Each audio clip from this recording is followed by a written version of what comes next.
Bonjour, je suis contente de vous retrouver aujourd'hui. On va parler des nouveautés du mois de mars, donc principalement des tissus, quasiment exclusivement même des tissus qui sont arrivés pendant que j'étais en déplacement aux États-Unis. Alors, on commence par cette collection qui est devant moi de McKenna Ryan. Cette collection de McKenna Ryan s'appelle Jewel Bazin, que je ne sais pas exactement comment traduire. Jewel, c'est des bijoux, Bazin, ça ne me parle pas trop. Ce sont des tissus qui ont été imprimés de manière numérique. Je ne sais pas si je vous en ai déjà parlé, mais la plupart des tissus qu'on vend ou qu'on vendait, ils étaient imprimés en fait avec un système de cadre, c'est-à-dire qu'on a des passages de couleurs. Donc dans un tissu, il y a 3, 4, 5, jusqu'à 18 couleurs. Et donc quand ils impriment, c'est un système de cadre un peu comme la sérigraphie ou de rouleau. Et en fait, chaque rouleau ou chaque cadre passe une couche d'une couleur.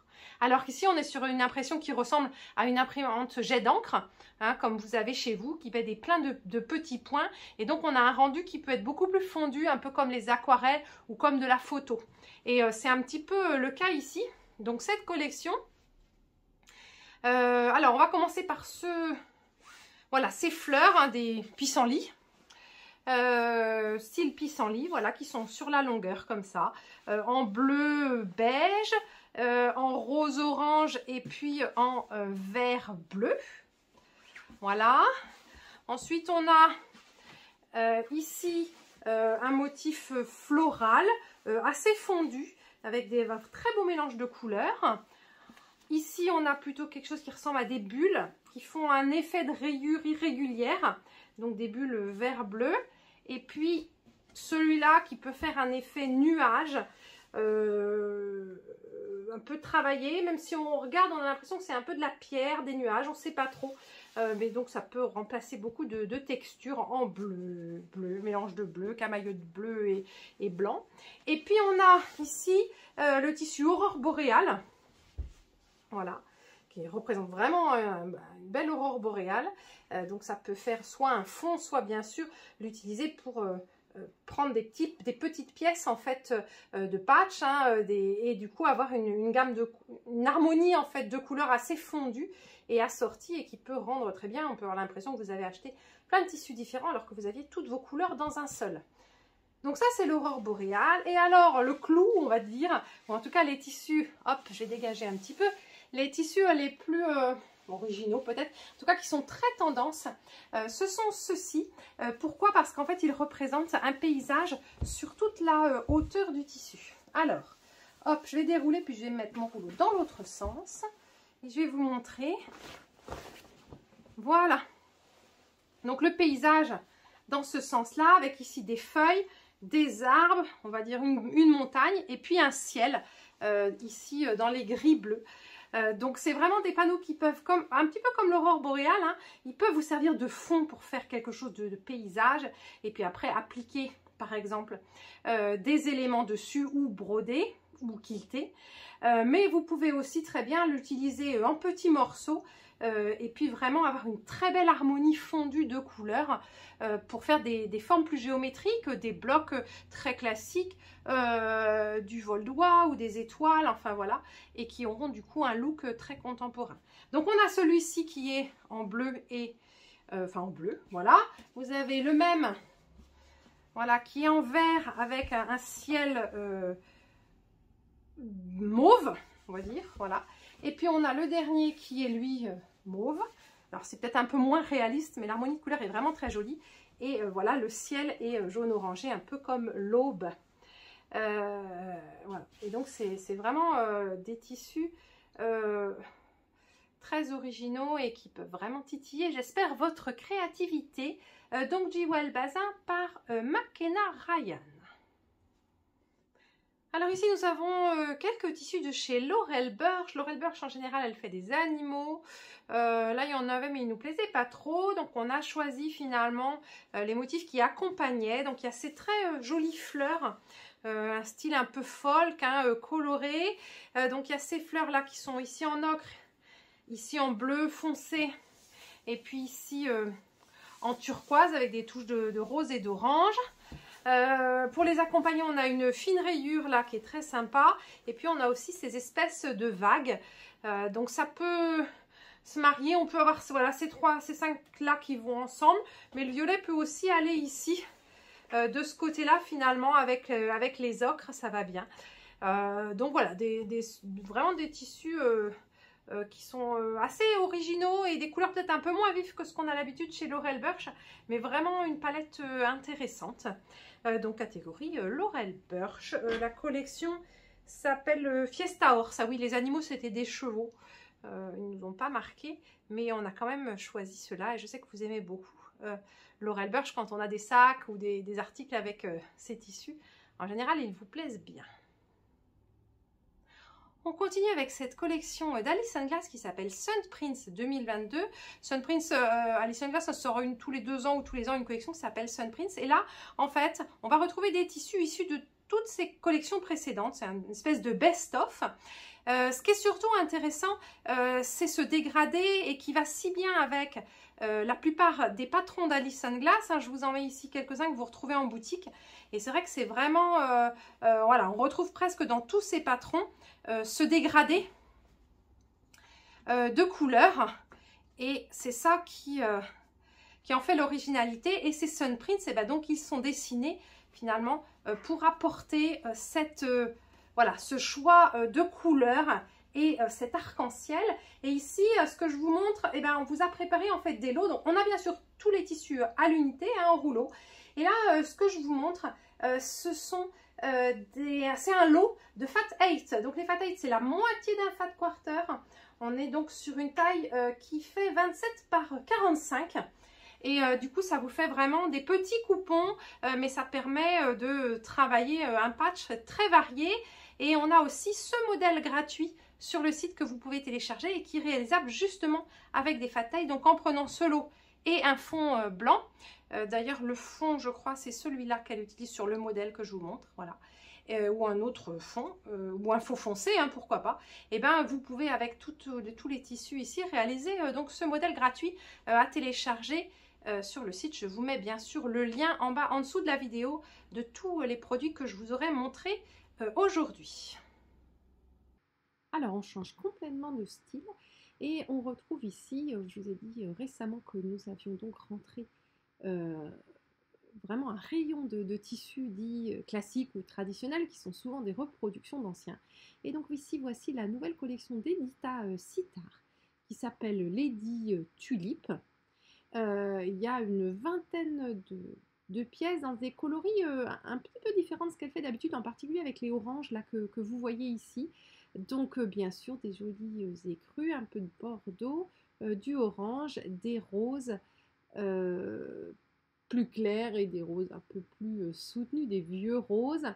Et puis ensuite on part sur du tilleul et du vert, un peu soutenu comme ceci, et puis ensuite des verts un petit peu plus tendres et plus légers. Il y a des feuilles, il y a des petits pois, des gros motifs, des petits motifs, hein, comme toujours chez Edita. C'est très harmonieux. Et là, je vous montre le motif principal, donc Lady Tulip, donc qui existe en fond vert et en fond rose. Alors, on continue avec ces quelques tissus imprimés sur le thème de la mer. On en a beaucoup d'autres en stock, hein. Vous pouvez regarder, ça va de la plage aux petites cabines, des tortues, plusieurs types de tortues, de la mer, du ciel, etc., du sable. Donc en prévision de vos travaux d'été pour faire des sacs de plage ou des petits patchs dans l'esprit, et ben vous avez aussi, voilà, vous avez pas mal de choix. Et puis de la mer, un peu rapidement. Enfin, non, pas rapidement d'ailleurs, c'est très cohérent comme démarche. On va passer aux pirates. Alors, on a ce panneau donc pirate, parfait pour faire quelque chose pour de jeunes enfants. Donc, ça peut être utiliser le panneau tel quel, en le quiltant. Mais si on veut faire quelque chose d'un petit peu plus grand pour un tapis de jeu, pour un couvre-lit ou même pour mettre au mur, et ben vous pouvez rajouter, nous avons donc deux petits imprimés, toujours pirates, hein. Il y a celui-ci avec les coffres au trésor, et puis il y a celui-ci avec les îles au trésor et la carte plutôt, voilà. Donc on peut par exemple découper les blocs et insérer des bandes. Et vous pouvez aussi le marier avec quelque chose, alors ça c'est un tissu qu'on a depuis quelques temps, mais ce sont des crayons et au niveau des couleurs, je trouve ça super. Et vous voyez que si vous le travaillez en bande, comme ça par exemple en bande intermédiaire ou en bordure ou juste en biais entre guillemets de finition, et ben ça fait vraiment un beau rappel et un effet rayure qui est très sympa et toujours dans cet esprit enfantin. Donc des pirates. Alors, on va terminer avec pas mal de nouveaux livres. Enfin, nouveaux, en tout cas, ils sont nouveaux pour nous. Ils arrivent en boutique. Celui-ci, l'ABC du log cabine, par Marty Mitchell en français, qui vous donne plein de tutos, plein d'exemples pour travailler avec les règles log cabine de Marty. Donc, si vous avez une règle, vous avez du mal à vous en servir, ou si vous voulez vous lancer dans le log cabine avec les règles de Marty, et bien là vous avez toutes les explications sur comment on coupe, et vous avez plein de modèles différents donc de log cabine. Voilà. Donc vraiment un très bon outil complémentaire donc aux règles de log cabine de Marty Mitchell. On continue avec un petit livre de Marie Suarez sur les ouvrages quiltés. Maintenant qu'on vous propose de nouveau des tissus plus traditionnels en boutique, et ben ce livre est vraiment très bien pour faire plein de petits ouvrages avec ces beaux tissus. Voilà, de la même manière les plus beaux quilts rouges avec voilà, des modèles classiques. Avec voilà, plein de styles de blocs, et vous trouverez vraiment en plus en boutique tous les tissus pour les travailler. Voilà. Dans un autre genre, un modèle de Daniel Guérin, un livre de Daniel Guérin que j'aime beaucoup, Kilt en batik en folie. Donc vraiment des modèles très colorés et très originaux dans le style de ce que fait Daniel Guérin. En batik donc principalement, mais il y a vraiment des choses en particulier, voilà, ces maisons et ces arbres, c'est des kits de patch qui demandent je pense une certaine technique, mais c'est très bien expliqué, et vraiment il y a plein de beaux projets vraiment très créatifs à faire avec des batiks, ou pas d'ailleurs, mais bon elle utilise beaucoup de batik et c'est vrai que ça va très bien avec ce style. Donc voilà, Kilt batik en folie. Alors pour continuer, on va parler de deux livres qui parlent de l'improvisation en patchwork contemporain. C'est une tendance qui existe depuis, je pense, une trentaine d'années, peut-être même avant, mais je trouve qu'elle a été vraiment, elle s'est vraiment développée et peut-être être rendue accessible un peu à tout le monde depuis 3-4 ans, en particulier grâce à ce premier livre là que je vais vous montrer, qui est un livre tout en anglais, mais moi que j'ai beaucoup aimé et qui explique très bien et qui donne surtout vraiment beaucoup de pistes sans trop guider. Alors l'idée donc elle explique sa philosophie. Quand on fait du patchwork, l'improvisation en patch, on ne va pas partir comme ça sans rien forcément. On est forcément obligé de sélectionner une certaine gamme de couleurs de tissu, puis de se dire quand même qu'est-ce qu'on va faire, même si on ne sait pas ce que ça va donner au résultat. Il faut se donner des règles. Et c'est ça, elle explique ici en appelant ça des scores. Mais c'est un ensemble de règles. Et pour chaque patch, on va avoir des règles. Et ce qui est intéressant ici, c'est qu'elle va vous donner... Alors, par exemple, je vais vous montrer sur ce premier... voilà, le score 1, ce qu'elle appelle l'ensemble de règles. Donc ce sont les carrés flottants, et en fait donc le principe c'est de faire que des carrés avec un nombre limité de couleurs.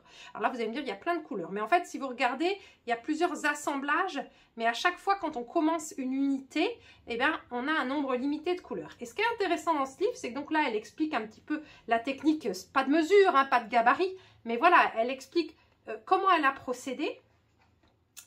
Et ensuite, elle va vous montrer, donc voilà, elle montre un petit peu son cheminant, et ensuite elle va montrer des travaux d'élèves. En fait, quand elle a fait ce livre, eh ben, elle a décidé finalement de demander à des élèves de suivre le score, donc les règles, pour faire leur propre patch. Et on a à chaque fois des exemples qui sont forcément très variés, puisque chacune est partie d'une règle et a interprété ça comme elle voulait et improvisé autour. Et c'est ça que je trouve intéressant, c'est de voir comment à partir forcément de règles de départ, et ben, tout le monde en fait un petit peu ce qu'on veut, c'est le principe de l'improvisation. Et voilà, donc il y a ça, il y a plein de règles différentes. Donc il y a une dizaine de règles différentes. Alors là, c'est ce qu'elle appelle des pétales. Donc elle travaille avec des bandes en biais, elle explique ça très bien. Et voilà, on voit bien que bon, bah, c'est à la fois c'est le même style et à la fois c'est très différent. Et vraiment, j'aime beaucoup sa philosophie. Et à la fin, vous avez quand même, vous avez en fait des conseils techniques, puisqu'on travaille ici sans règles, on travaille ici sans patron, donc il y a quand même des petites techniques à avoir pour savoir comment mieux assembler. Si vous aimez l'improvisation et ce genre de choses, vous pouvez aussi vous reporter à mon cours qui s'appelle Sans règles ni mesures, mon cours vidéo, et qui finalement travaille aussi un petit peu dans cet esprit de se lancer comme ça, à faire des blocs sans mesurer et un peu à l'aventure et de voir ce que ça devient. Donc ce livre-là en anglais et vient de sortir aux éditions Quiltmania, un livre de Jessica Whelan. Alors celui-ci, il est de, comment elle s'appelle, Sherilyn Wood, voilà. Jessica Whelan, voilà. Donc là, le livre est en français, enfin en anglais et en français, donc il y a les deux. Et elle parle aussi de sa démarche d'improvisation, mais de manière peut-être plus structurée. Alors à la fois, c'est bien pour celles qui ont le plus peur de se lancer dans l'improvisation, et à la fois, finalement, l'improvisation, c'est justement d'être moins structuré. C'est peut-être ce qui fait que moi, je préfère le premier. Mais il y a plein aussi de très bonnes idées dans celui-ci. Et pareil, pas vraiment de gabarit. En tout cas, plus des aides et des mesures un petit peu, voilà, de toute façon aléatoires. Et puis, donc, elle explique aussi toute sa démarche créative.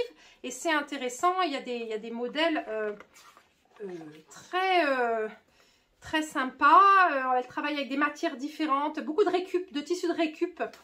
Donc c'est aussi quelque chose d'original. J'aime beaucoup celui-là. Voilà, qui travaille une espèce de New York Beauty ou chemin de l'ivrogne. Voilà. Donc voilà, j'aime beaucoup celui-là. Mais il y a aussi des choses finalement. Là aussi, on est sur le chemin de l'ivrogne. Mais voilà, il y a vraiment des choses très variées.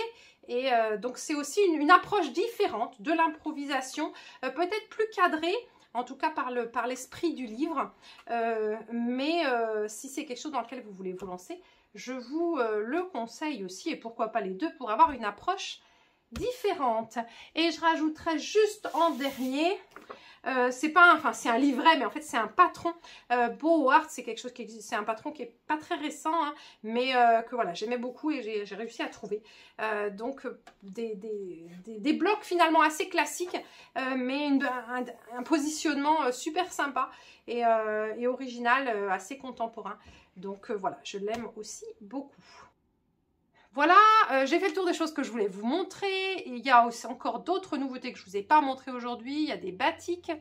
Et puis, par-ci, par-là, il y a quelques kefs. Et vous allez voir, voilà, il y a des petites choses autres qui sont arrivées aussi. Et puis, bah, je vous dis à bientôt. Et la semaine prochaine, une vidéo sur un sew-along. Donc, on va se lancer ensemble dans la couture d'une valisette de chez Bayani. Donc restez attentifs, vous aurez ma vidéo la semaine prochaine et puis sûrement plein d'autres projets encore à venir et je vous retrouve à peu près dans un mois pour les nouveautés du mois d'avril. À bientôt!